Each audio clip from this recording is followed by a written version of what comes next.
Hey, White Sox fans, Brett Ballantini here hosting South Side Sox podcast number 41. And another special treat. I know number 40, that was a new guy. Hey, we got another new guy. It's Hannah LaMotta. She's our Sunday coverage recapper. She's probably going to be filling in, doing other stuff. She already threw out the cool feature that basically gave everybody a glimpse at what was different, what was the same about ball games here in 2021, given that she was there for, that was opening day, wasn't it? Yes, opening day. There for opening day. And hey, it's a fellow paisan. It's an Italian podcast. There could be a lot of hand talking in this one. So you might want to watch, you might want to pause the podcast and go watch on YouTube, because who knows what gesticulations you may see between a Brett Ballantini and a Hannah LaMotta. Hannah, welcome. Glad you're with us. So much. I'm really excited. So we're going to start out the first half. We're going to talk a little about you, your Sox fandom, how you got to us. So let's just talk right off the bat. How'd you become a White Sox fan? When did you become a White Sox fan? Okay, birth, basically. I don't even know how else to say it. Growing up in a giant sports house, it's all basically from my dad. A lot of credit to him. He, I was just 1, 2, 3 years old, and I would be there's just so many pictures of me in Sox stuff. And I was just like, okay, we used to go to the games a lot, didn't really know what was going on yet. But then when I was like 5 or 6, I actually started playing softball, baseball. And then, as I grew up, by the time I was like 11 or 12, I was like super fan. And like nobody else in my entire school, let alone a girl, was a super fan of any sports team. So it was just like insane how much knowledge I was getting, how much research I was doing into the team. Like it was just natural for me. So, I started just really loving them, and I would memorize the lineup every single day, every single person. I would get the stats, and that was a rough lineup, not gonna lie, like 2012, 2013, I can still probably list like all of the people, but yeah, I just felt so passionate about it, and I didn't know why at first, but then I realized it's just so special to me. I don't know if it's because I grew up like that or if it's just something I was naturally drawn to. And then it started becoming like a big thing for me because in my school, even, I was looked at as like the girl who knew everything about sports. Like I loved it. I knew everything about it because that's what I did. In the summer, I would watch MLB Network every single day. I would get stats on every single team. Like I would know their lineups. I would know who's good and who's not. Like it was just every day, and it was so fun to me. I didn't even know what I was doing at the time. So that just like escalated, and then it turned into like my tying in with my career. As I got older, I realized that's what I wanted to do. So now I'm here, and I'm just like, if I ever get called a bandwagoner ever, I will have so much to say, because I just, it's been since I was born. It's on record now. Nothing dies on inner, right? It's out there. You're on tape. Mm-hmm. You're legit. Yes. All right, get in your time machine, Hannah, because the equivalent of watching MLB Network 24 hours a day and memorizing lineups was my youth in the 70s. Spread out the newspaper, spread out the Sun Times, and just look at the one sports page, look at the standings, memorize the standings, look at the box scores, try to figure out what it all meant. A little more Stone Age, but equivalent. And I believe there is a picture, probably doesn't exist any longer, of me in one of those swing chairs. It must have been like a late 60s hat, but some hat on my head. So yeah, maybe it's an Italian family. I don't think it is. I think it's a sports fan thing, but yeah, you're indoctrinated from birth. And there was never, I'm going to guess, Hannah, never any question of which baseball team you'd be rooting for. Okay, so kind of, because oh, well, no. Okay, well, my mom, she doesn't know anything about sports, but her family grew up as a Cubs family. So when if you have a mom that knows basically nothing about sports and a dad that's very much sports, White Sox, I'm going to choose the White Sox. And at the time, she was like, I don't care about the Cubs that much. Like my grandpa was a fan, some of the people on that side of the family, but overall, I was like, no. My dad taught me about the Cubs, or no, the White Sox. Sorry, taught me to not like the Cubs. But it was just natural for me. And yeah, no Cubs. Maybe there's a few people on the other side of my family that are like, come on. And I'm like, nope, no. Mm.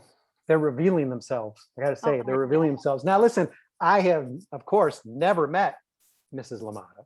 She must be gorgeous or a great cook, have an incredible set of skills because this is a mixed family. Your dad saw something in a Cubs fan and a Cubs fan family Yeah, I to don't know why. marry. I don't know why. But luckily she was like, whatever. And I was like, perfect. I was like, there's no controversy. Sometimes the Thanksgiving or Christmas can be a little heated with sports talk, but other than that, I'm like, whatever. I have a feeling you're going to have the upper hand on the heated sports talk at family gatherings for some years to come. So Oh, that's yeah. the good part. You've come off a period where you've taken your licks. So I think it's time for you to have a couple victory laps. So that's, Oh, I will, that's hopefully. good. That's good. And now you mentioned you're in school, and even in high school, we're pretty devoted to both sports, but and journalism. So this is working with us, and what you're doing in school is just sort of a natural outcropping of your interest in sports, correct? Yes, it couldn't have been a better opportunity. And I mean, this is what my dream job is to, work in sports. And I think that really started at around the time that I was 11 and 12. Social media became a thing. And the first thing that I noticed was these comments towards women's sports Yeah. on these pictures. And I was like, what? Like this little 12-year-old girl, I was like, this is terrible. So then immediately my mind was like, I want to change this. I want to change the world. I want to change how women are looked at in sports. So I remember every single time starting at, that age, anytime we were able to choose a topic we wanted to present about in school, I would do the inequality between men and women's sports. Like, why isn't there as many women in the sports field as there are men? I was always just trying to raise as much awareness as I could. I used to write speeches for it and like ask my mom, she works at a college, and I was like, hey, like, could I possibly like present this at a college? And I was so young, but it's one of those things that I've always been so passionate about. And then when I was 14, I was like, you know what, I love softball, but I grew up playing baseball. I have a brother who played baseball. My dad loves baseball. I was like, why don't I play it? And at first, I actually wasn't allowed to play on my high school team. I remember writing a big story about that. I was so mad. I was angry. So I did a team it was like a fall ball team, and I would go from volleyball practice to this baseball practice. I would do baseball, and like it was in my mind, I wanted to be looked at the same as everyone else. I didn't want it was nice to have people be like, oh, that's cool, like a girl on the team, but I just wanted to play the game that I loved. Simple. Um, and there was many instances where people would make fun of me, people would pitch slower to me, people would be like, oh, that's a girl coming up. I pitched an inning one time and everyone just was like, they were just laughing and being disrespectful. And I mean, it was a bunch of young kids, so I get it. um, but it was just really like hard to handle. But I was like, I don't care, I'm doing what I love. And yeah, I did that for a little bit, and then I went back to softball because I wasn't allowed to play in high school on the high school team. But yeah, then in high school I was also in a journalism class. I started my freshman year writing mostly the sports sections. I was the editor in chief for that. I was the photographer. I wrote about all the school sports. I wrote about updates in professional sports. I was just always the sports girl. So that's why now I wanted to major in journalism at my school, and specifically sports journalism. I wanted my options are wide open. I can either, I want to write for sports teams, I want to be on TV, I don't know. So that's where I'm at now, and that's why I'm saying like this opportunity couldn't have been more perfect for me, because I get to write about what I love. And I used to make videos of me talking about the White Sox by myself, and now I get people that actually want to hear what I have to say, and it's just like it was a literal dream come true. And I feel like for my career it can only go up from here. So Yeah, I mean, your attitude about this certainly dovetails with, I think, every person on this site, man or woman.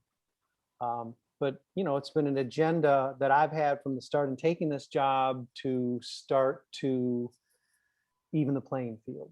Mhm. And obviously you've read our other women writers, but men as well. I think we're all pretty passionate about the fact that we should all be looked at fairly. It doesn't have to be equal, because I do bring more experience than you. Okay. Mhm. But fair is not too much to ask. And it's funny, you mentioned beginning to get into sports, becoming aware of sports media, and then seeing right away the discrepancies and how different people are treated. And unfortunately, 10 years on or so, or maybe this is a matter of 6, 7 years on, I'm not sure how much has changed. It's changing. I believe that. Hopefully some of the effort we're doing helps change that. But it is going to be a long push, and having someone energetic like yourself just getting into it to push that change, it's needed, because otherwise nothing is going to change. And that goes for the people reading you, the people listening to you as well.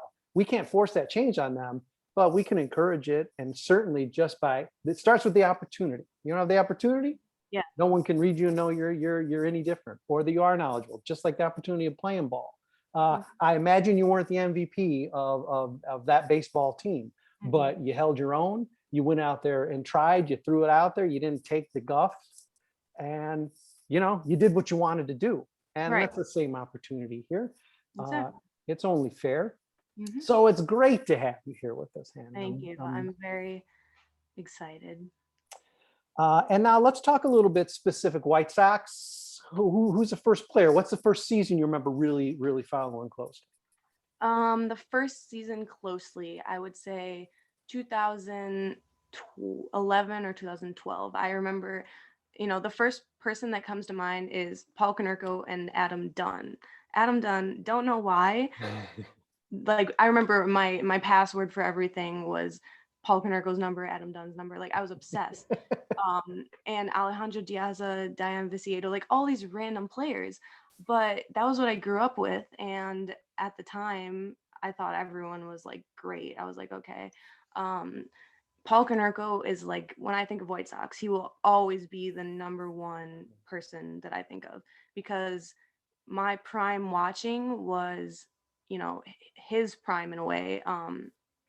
And I just remember, like, even though I was only 4 years old when the World Series happened, I just remember watching all of his highlights from that year and before that when I was older. And just, he was like everything to me. So, also Gordon Beckham. I actually have a framed picture. My dad got me this for my birthday a few days ago. It's a framed picture of Gordon Beckham.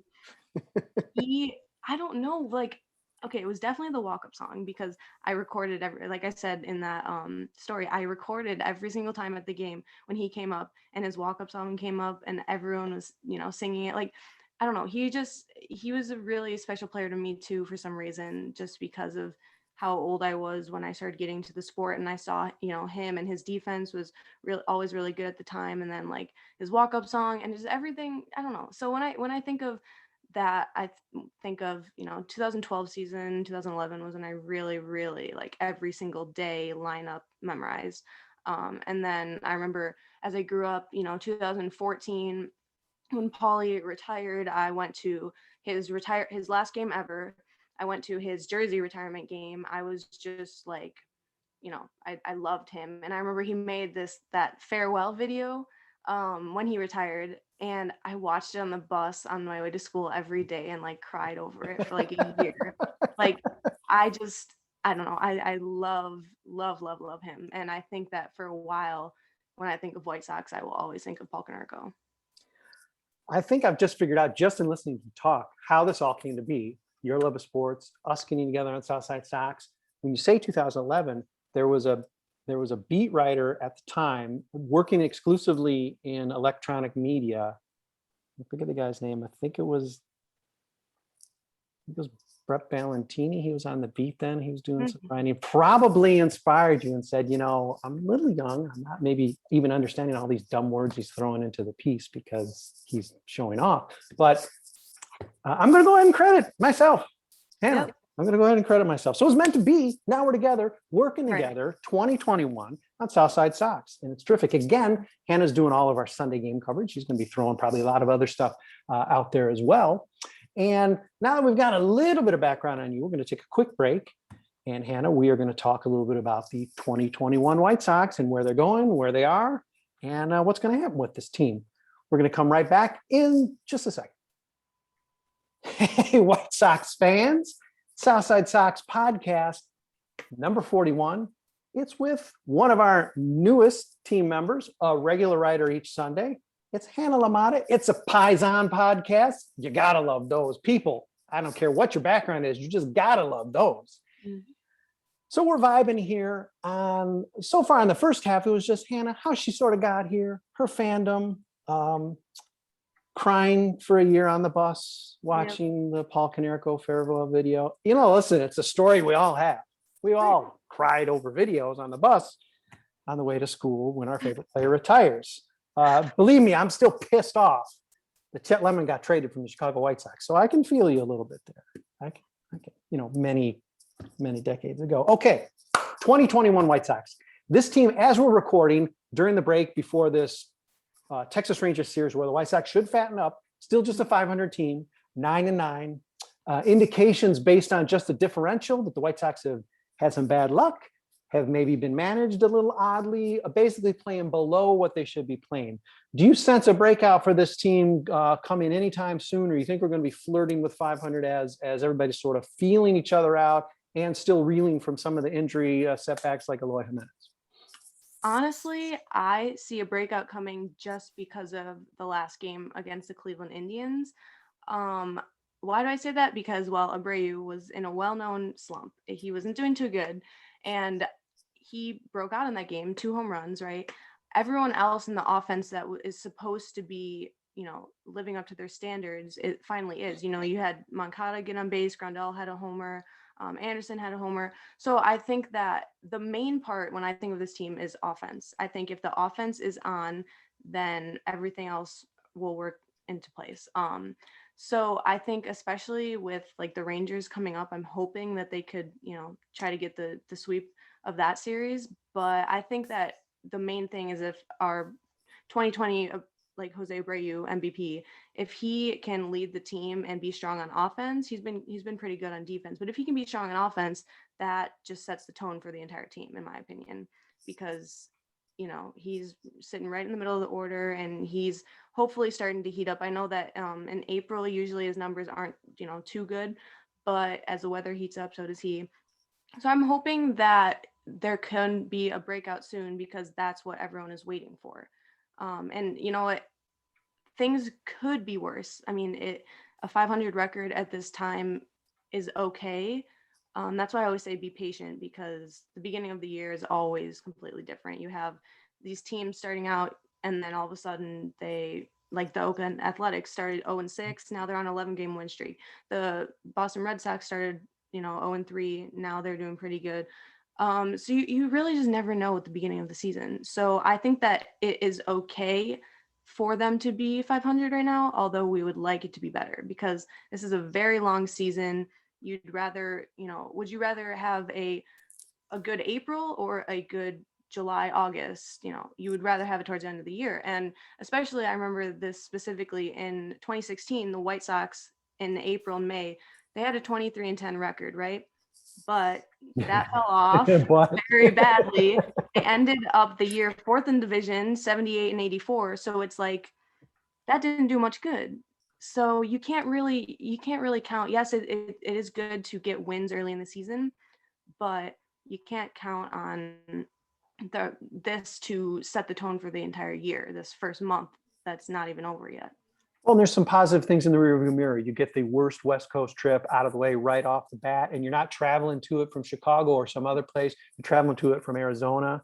That travel adds up. And I mean, you could say, well, they're fresh and all that. And that's true, but that's why it's the best time of the year to have done that, as much as we didn't want the team opening up with 8 straight games and 7 of them on the road. Run into an Angels team that's a little tougher, I think, than people anticipated. Apparently, Seattle's a little better than anybody thought because they're kicking the snot out of the Dodgers. We took 2 out of 3. Weird weather. I mean, there's a lot to navigate here, including the injuries, which every team does have to deal with. But geez, having the outfield depleted before the season even tips off is rough and not necessarily something you're anticipating or expecting. So among some positive signs, and somehow I was going to guess you were going to be enthusiastic and positive about the White Sox chances starting here with this Texas series this weekend. Who among what you're seeing in positive signs, who's a guy who's really stood out to you, either pitching or hitting side, that maybe is a little surprise, pleasant surprise, or just the guy you thought of really being the early MVP for the White Sox? Honestly, as of right now, Luis Robert has been on fire at the plate, and I think that is amazing to see. I mean, he's batting 310 right now. He is, his strikeouts last year were just, it was so hard to watch it sometimes. He's very much improved already this season, laying off those sliders, laying off those outside of the zone. And I think that if, he's getting a lot of base hits, and I think home runs are just to follow. So when he starts getting home runs too, just watch out, because that's going to be crazy. So I think for the offense, it's not a surprise because we all knew that Luis Robert is an amazing player, but I think this early for him to improve as much as he has since last season, that's been really good for the offense, and he's needed, in that lineup right now.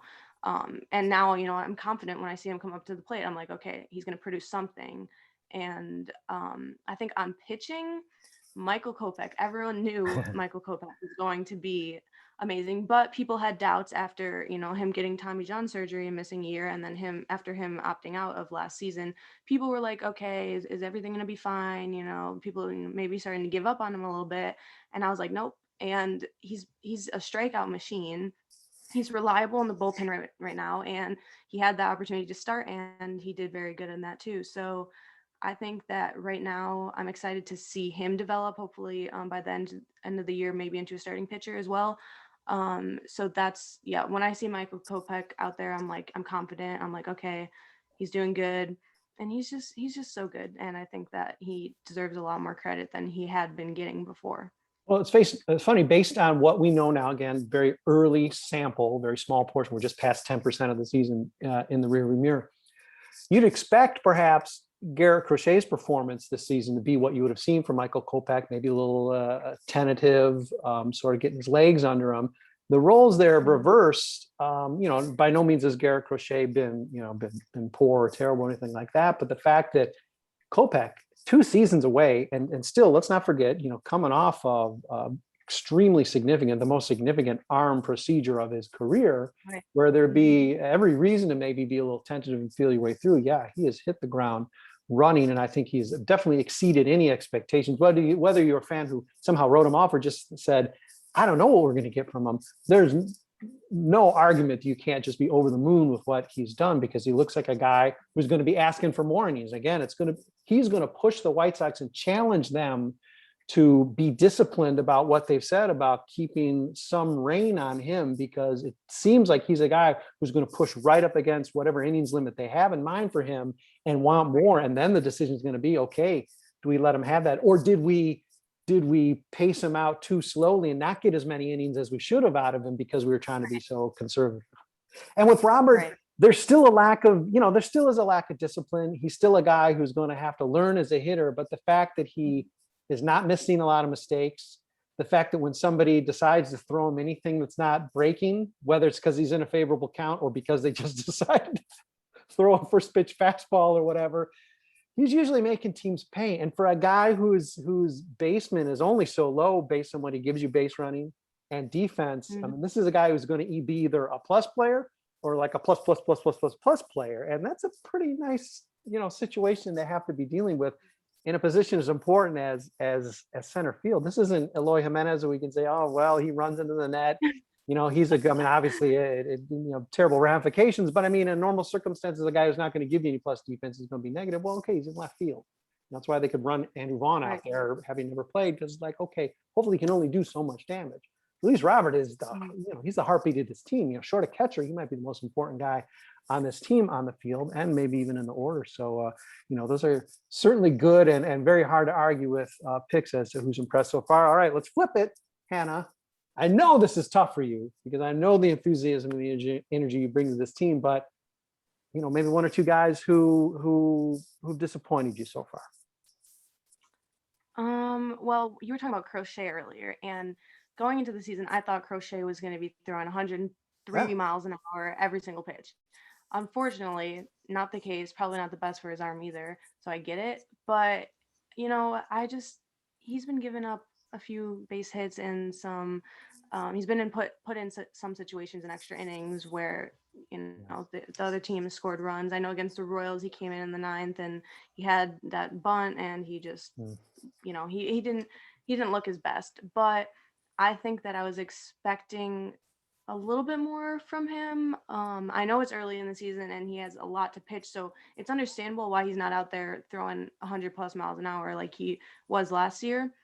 But it would still be better to have him. His walks are, he's been walking a few people as well. His control is not, not the best, but he is still. I mean, this guy skipped the minor leagues.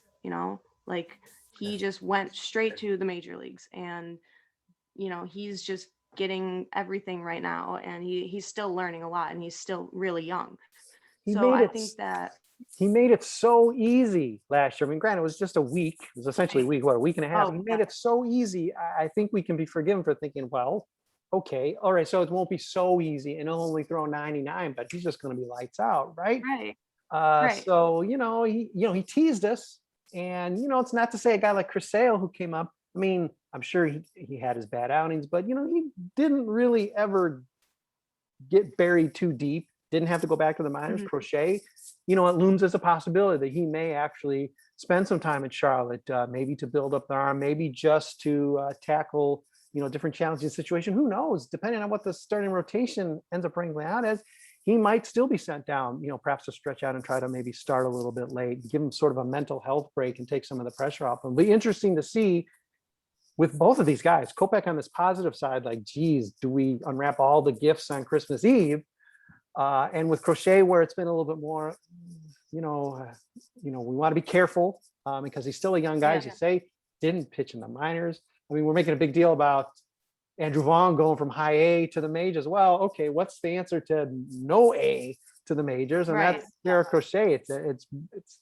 It's even from Schaumburg, the pretend the car sealed league to the major leagues and killed it. Yeah. So, you got to sort of put an asterisk on that disappointment. But yeah, of course, it's a letdown because we're like, okay, he's going to be rookie of the year. It's a no brainer, But at the end of the day, he is easy to. I defend, like, I'll defend him still because he's been put into these hard situations in the extra innings, like I was saying, and he's doing the best the best that he can with a runner at second and no outs. And you know what? He's still getting outs, and he's still striking people out. His changeup is still a lot higher than most people's changeups would be velocity wise. Yeah. So I think that he's going to be okay, and it's not as much of a letdown because we were shunned by him last season, so everyone was like, oh, he'll be just like that. But the reality is, we're at a 162 game season. We're on a new year now, and he got pulled out of that game against the Athletics last year because of an injury. Luckily, it wasn't anything too serious, but they could still be cautious with that. They could just be cautious with his arm in the early going. So that's overall, I'm excited to see what he does as the season goes on. I know that he will improve. Yeah, if there's a time to be going through some of these pains, if you had to pick any Right. time, you don't even want it after a clinch. If you clinch the playoffs late in the season, you want it now so you can work it out, Right. have a plan, get the confidence. And he's not the only guy. Just because he's the youngest guy and he's the guy maybe we had the highest expectation of.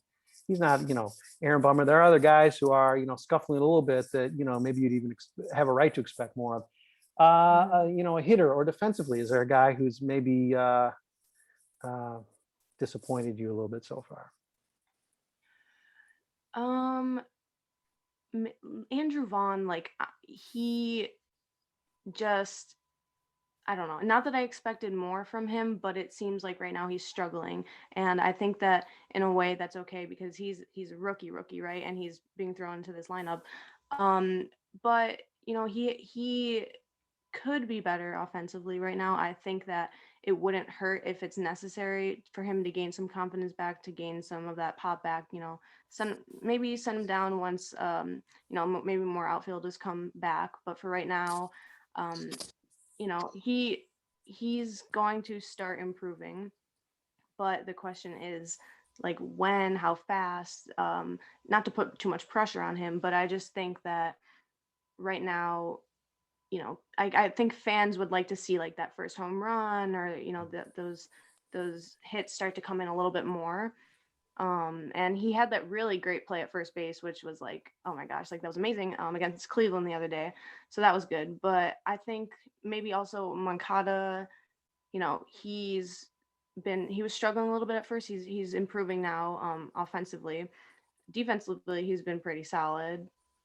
But I think that, just those players that everyone wants to see excel, I'm kind of waiting for them to just, excel at the level they're supposed to, especially Abreu too. If we're talking about before the Cleveland game, Yeah. he was not doing too good at all.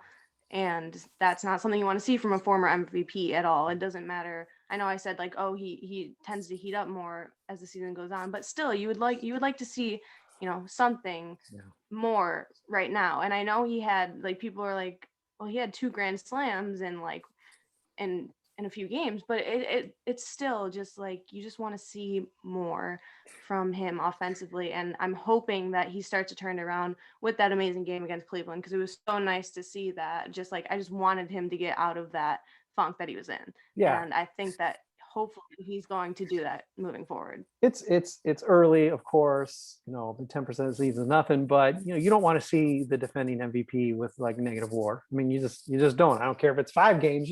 Right. You don't want that trend to start. So of course we want to see him get hot. And again, Rangers and some of the teams they have coming up, they're going to be a little bit weaker. This is time to do it. So I hope that he is starting to ascend, because he was never. I don't know at what point last year he was ever cold. Maybe he did start a little slow even last year, but he had an MVP season. He's knocking in a run a game.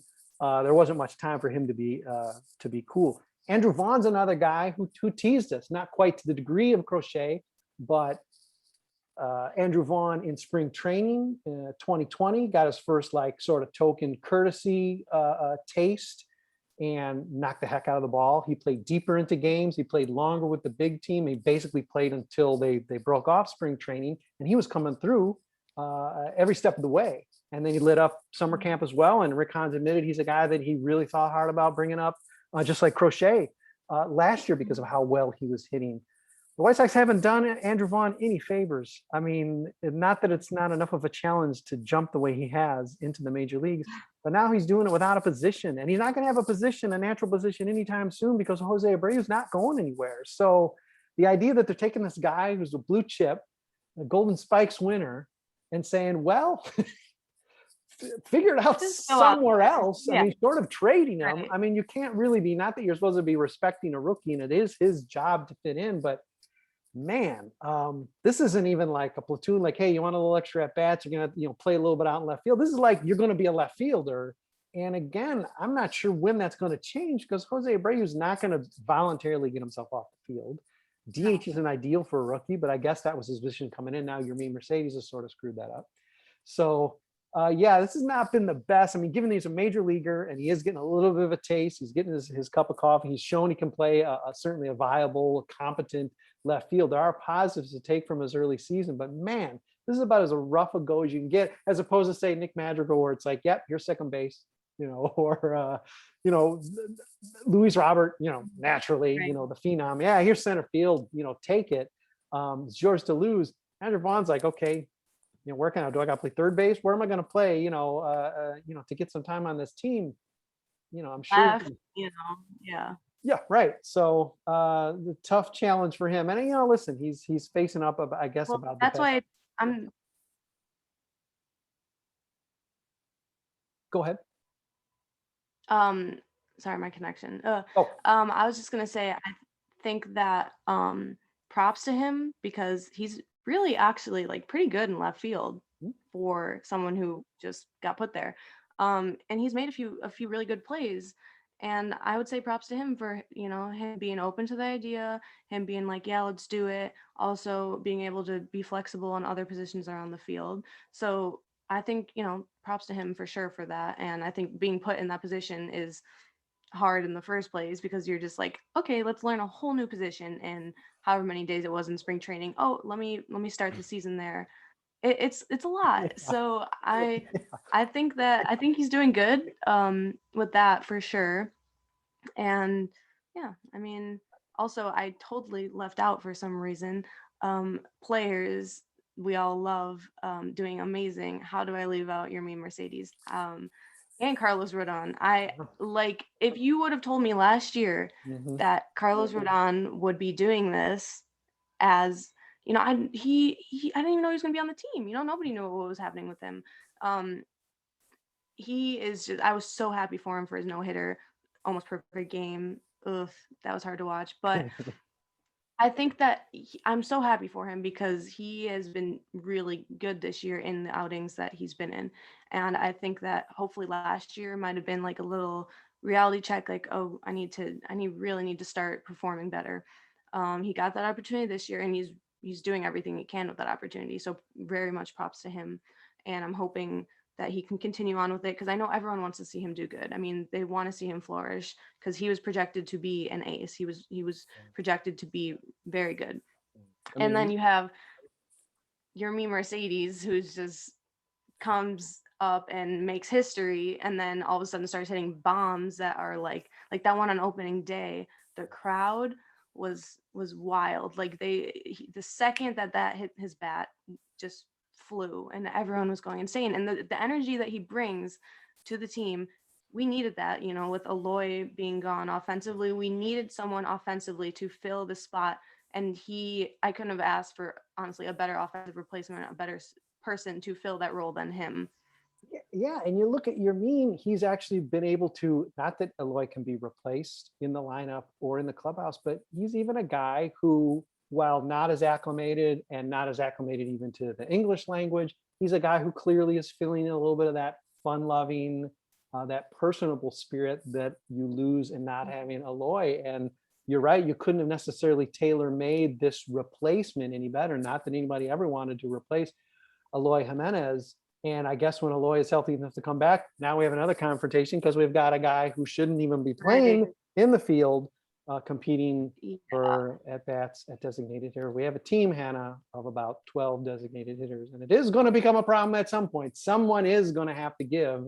I don't know how they're going to wrangle it out. I guess it's a good problem to have. I'd rather have like too many I've already been shortstops. thinking about that. You're I've already, like, in my mind, I'm already painting out this picture. I'm like, okay, what are they gonna do? What's gonna happen? Where's he gonna go? What's like? I'm just overthinking everything. But yeah, like you said, obviously Aloy cannot be replaced, but you couldn't ask for a better guy to fill the role that he's missing right now. And I'm sure that fans love Yermin too. Everyone loves him, So you were and in he's the making. you were in the upper deck for opening day. Yeah, I was in section 557, way up there.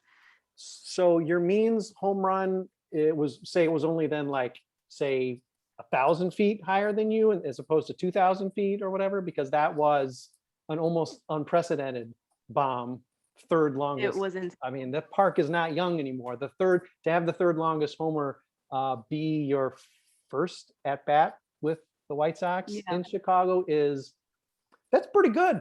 That's pretty good. Yep. That's what I'm saying. His numbers, everything about him has been impressive, and seeing that on opening day was amazing, and just his energy every time he comes up the bat, everyone screaming, cheering his name. We needed that after everyone was. Yeah. I know myself, I was moping for a while after Aloy's injury. I was so bummed out. I was like, are things going to be the same this year? Like, I'm so upset. Like, oh, the offense is, maybe the offense will struggle a little bit. But then you put your mean Mercedes in and everyone's screaming his name, cheering. Like, it ended up being okay for right now, at least, based on how he's performing. But like you said, it's going to be a problem when everyone's back and healthy, and you're like, okay, we can only have 9 of you on the field, but we have like 20 people who are performing well. And Not props to Danny Mendick as well. When he was coming in for Tim Anderson, when he was on the 10-day injured list, Danny Mendick was a pretty solid, person to have.